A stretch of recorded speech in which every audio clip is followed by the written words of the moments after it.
itu dia Anim dah pun kongsikan salah satu daripada mungkin panduan ketika kita beraya tatkala PKPB ini. Tetapi kita nak lihat juga ataupun nak mendengar juga kata pandangan daripada seorang pakar kepimpinan diri, keluarga dan organisasi, Dr. Zuraida Syahadan yang telah pun berada di talian. Assalamualaikum Doktor. Waalaikumsalam, Fadil. Apa khabar? Alhamdulillah sihat, saya ada kat sini. Baik, kalau sebelum ini saya telah pun lihat ya doktor ada kongsikan berkenaan dengan dulunya lah ketika PKP, aktiviti-aktiviti yang boleh kita lakukan di rumah tatkala PKP. Baik, sekarang ini saya nak tahu juga bagaimanakah mungkin pandangan doktor sendiri tentang panduan beraya ketika PKPB ini. Silakan doktor. Okey. Kalau panduan kita cakap secara general lah ni. Seperti yang kita semua sudah maklum, hari raya ni tidak dibatalkan. Betul. Maksudnya kita boleh sambut hari raya tapi dengan syarat. Sebab sekarang kita masih lagi berada dalam PKPD. Maknanya pergerakan bersyarat, bukannya bebas. Ini saya kena tekankan sebab ramai yang ingat B itu bebas. Ini pergerakan bebas. Betul.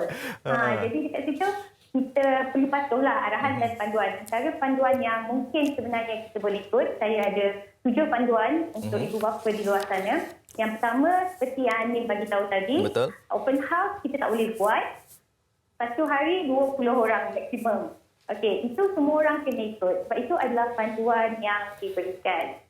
Yang kedua, mengenai solat raya. Ini pun adalah sangat penting sebab sebelum ni kita sambut hari raya, kita solat sunat hari raya di masjid. Tapi untuk raya tahun ni kita solat di rumah. Tapi ianya solat sunat lah orang kata kan. Jadi bila solat sunat tu kita boleh buat dan kita tak boleh buat. Kita ada kebebasan lah untuk buat atau tidak. Dan yang ketiga, kita kena lakukan penjarakan sosial. Perlu tu penjarakan sosial tu walaupun kita ada tamu datang rumah kan. Kena duduk jauh-jauh, janganlah duduk rapat-rapat kan. Lepas tu yang keempat tu, kalau ada kawan-kawan datang nak bersalam, cuba untuk lakukan norma baru bersalam tahan tanpa bersalaman. Tak semestinya kalau kita tak salam, kita tak bermaafan kan, betul tak? Betul. Jadi dekat sini mungkin ada kanak-kanak juga yang akan dapat duit raya. Dan harus diberitahu kepada anak-anak kita, tak semestinya mereka harus bersalam dengan individu yang memberi duit raya tersebut. Cukup dengan hanya mengatakan terima kasih. Lepas tu yang paling penting ni, baru-baru ni, mengenai pergerakan rentas negeri. Lebih daripada 1,200 kenderaan di arah patah balik kan. Jadi kalau boleh kita ikut panduan tu. Jangan ada rentas negeri. Kalau ibu bapa kita jauh dekat kampung tu, kita buatlah video call. Kan? Tak semestinya PKPB ni orang kata dia melimitkan kita punya ukhuwah. Tidak. Dan yang terakhir saya nak kongsi ni, kalau ikutkan panduan lah kan. Kita bagi tahu dengan anak-anak kita. Sebenarnya raya tahun ni, tak sama sebab mereka tak boleh nak pergi beraya di rumah-rumah kawan-kawan, teman-teman seperti yang mereka lakukan sebelum ni kan. Jadi perkara ni adalah sesuatu yang baru bagi mereka. Tapi tak apa, mereka boleh duduk di rumah dan lakukan beberapa aktiviti lah di rumah kan. Contohnya macam aktiviti bersama keluarga ataupun makan kuih raya ataupun masak kuih raya ke, macam itulah lebih kurang. Itu adalah antara panduan ringkas yang mungkin ibu bapa boleh jadikan panduan lah dekat rumah. Betul. Dan kerajaan memang menetapkan 20 orang untuk kita datang ke rumah masing-masing ya tatkala bulan Syawal nanti. Dan kalau kita lihat ya, bukan sahaja ahli keluarga, malahan jiran terdekat pun boleh datang juga tetapi harus mematuhi SOP. Tetapi doktor, saya nak tanya juga, mungkinlah ada di antara individu tersebut yang mungkin mereka rasa macam mereka tidak mahu untuk menerima kunjungan sesiapa pun. Tidak kiralah antara keluarga ke, jiran ke. Tetapi bagaimanakah mereka ingin bagi tahu tanpa mengguris perasaan mereka yang ingin datang ke rumah tersebut, doktor? Okey, kalau mengikut pandangan saya dari aspek kepimpinan, sebenarnya kita semua ni pemimpin tahu. Jadi kita harus pandai menjaga diri kita dan menjaga individu lain punya hati dan perasaan.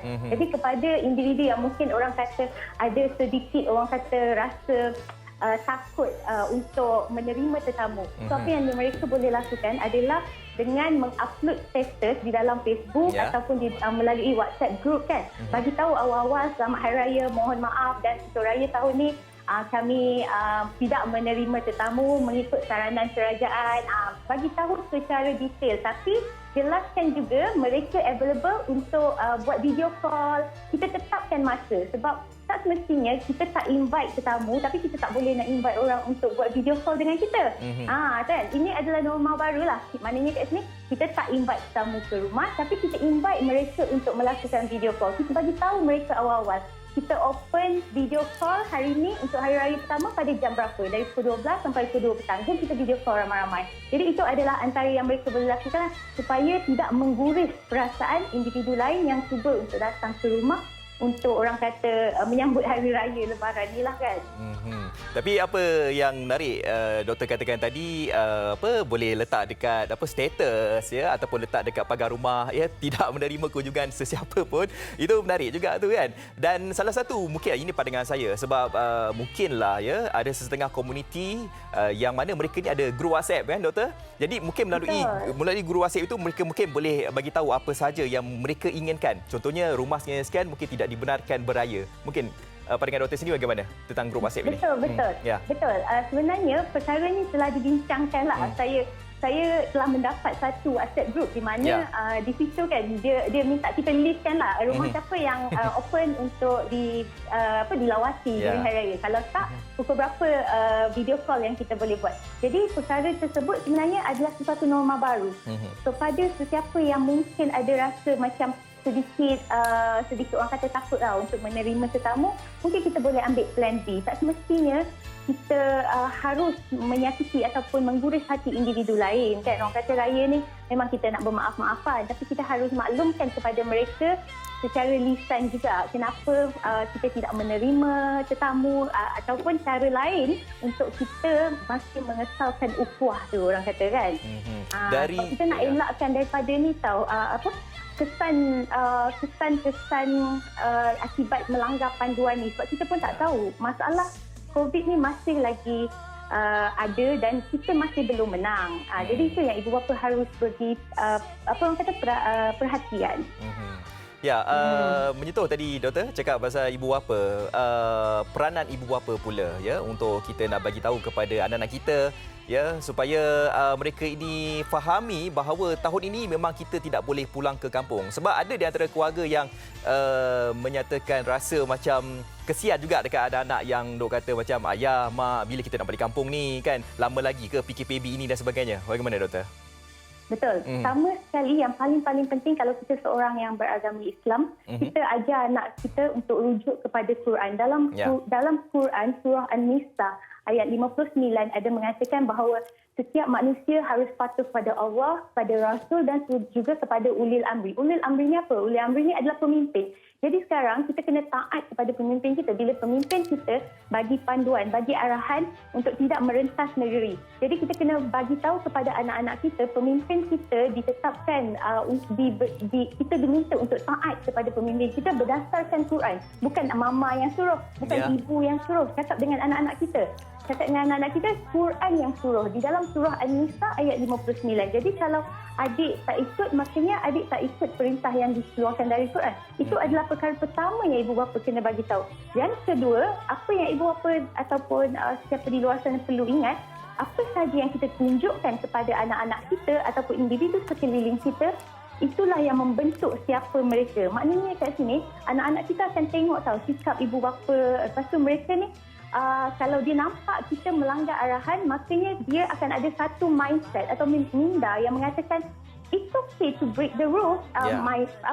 Ibu saya melanggar arahan, jadi apa salahnya untuk saya pun melanggar arahan? Maka mereka akan membesar menjadi anak-anak yang mungkin melanggar arahan atau tidak mendengar kata.